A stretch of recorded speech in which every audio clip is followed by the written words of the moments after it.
Hey guys, Matt from Eastwood over here in my home garage and showing you guys a little tech tip for cutting larger size tubing. So right here I have the ratcheting tubing cutter that actually goes from 1 3/8 to 2 5/8 inches in diameter. So you can actually cut larger diameter tubing like exhaust tubing, intercooler tubing, drive shaft tubing, and different things like that that may be difficult to cut in a bandsaw, or you want to make sure that you get a true clean cut the first time. What I have here in my shop is a 1935-1936 Ford Driveshaft. So these drive shafts are very particular on these early Fords and very sought after because they are hollow, and this is what old-time hot rodders used to use to create headers, torque tube headers. They came from the name from this drive shaft here. So the common practice is to split these in half, cut the ends off, and then actually build your headers and create these as like the megaphone section. So what I like to use is this ratcheting tubing cutter to put around here to make a nice clean cut right in the center, and then I'm able to work from there to get everything built up. So I'm going to show you how quick and easy we can cut this tubing with the new tubing cutter. Okay, so one of my favorite things about this tubing cutter is that you don't need to turn. Now it does have this little knob here, but a lot of tubing cutters, especially smaller ones, you have to spin this knob out. So if you're doing a larger piece of tubing, like the 1 5/8 or smaller here that we have it set here, you have to turn the knob and it takes forever. So with this, there's actually a quick release function here. So you guys can see that little knob right there, or a lever. We can take that lever and you can push it in, or in this case, push it out. So we're going basically to the max of this tool here today. So I pulled that out, we're ready to go. I can quickly now slip it over top of my tubing. I've already made a mark on the tubing where we want to be cutting. So I can go in, get this set, and then I can actually take this lever and push it in like that. And that gets me set basically where I need to be, and I'll have to make a couple of quick cranks, and then we're ready to start cutting.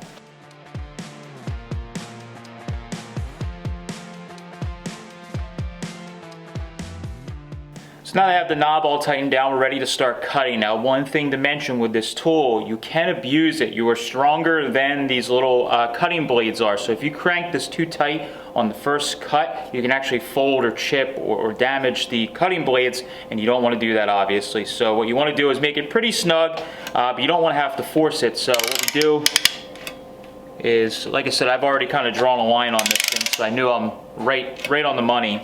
So you just keep going around and it's going to cut little by little. So I like to do 2 or 3 revolutions.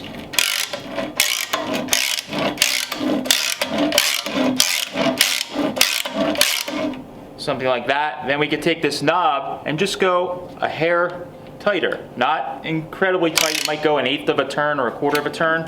You'll feel some resistance.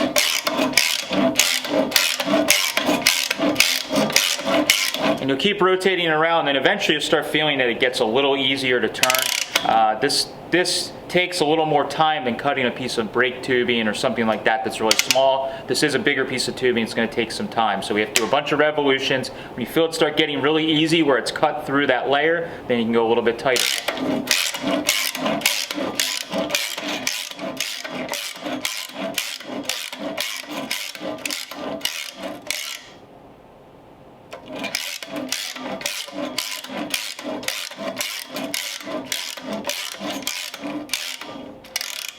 Alright, so now I'm going to take it across here. I'm mid-cut.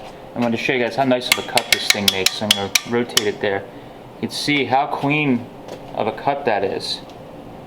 So it makes a really fine, sharp cut, which is really nice. I love using my bandsaw. It works really good, but for some of this stuff, it takes like no cleanup. So it's just making such a small cut in here with that really sharp cutting blade that it works pretty well. But you can see we've already cut a good way into the surface there.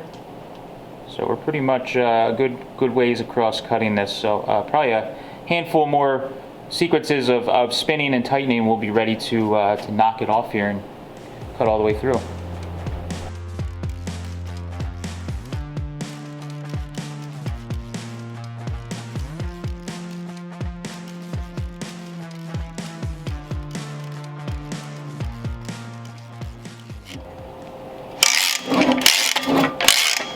Tell we're almost through because it started getting real easy to turn this knob here.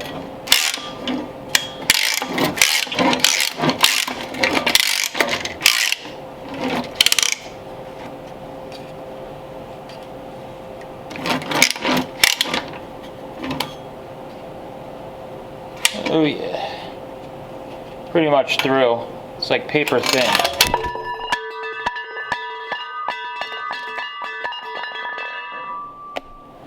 Alright, so now you can see the cut. This is right after the piece fell on the floor after we cut it, and you can see how clean of a cut this is. I mean, basically no burr. There's one tiny little burr where the piece just kind of did the final break off, but really no cleanup, no burr on it at all. You can take a little inside file here, file a little bit on the inside here, or a deburring tool on the inside, that would clean it up, but basically it's ready to go and gives you a cut that's probably cleaner than a bandsaw even, which is really nice. And you can see that we got pretty thick material. I think this is like 1/8 wall or something like that, so we are cutting some pretty thick stuff here as far as tubing goes. Alright, so that was a quick demo using the largest Eastwood tubing cutter that we offer. As you can see, this thing is really handy. The ratcheting function and the quick release make it a breeze to use. Now, you can use this on heavier things like this drive shaft that we used and demonstrated here. Thinner material like intercooler tubing or exhaust tubing is no problem at all. I wanted to kind of show the max of what the tool can do, and obviously this thing worked through it with no problems at all, and it's a super clean cut. Now, we do offer smaller ratcheting tubing cutters that are in this line that I didn't show today. You can get those in a number of different sizes that you can cut everything from tiny little 3/16 brake tubing on up to some smaller tubing like you would use, like 1-inch diameter for go-kart or ATV fabrication and things like that. We have you covered. Now, if you want to learn about this tool or any of the other tubing cutters, you can click the link down below, or you can visit eastwood.com to get all the tools you need to do the job right. Thanks, guys. Catch you later.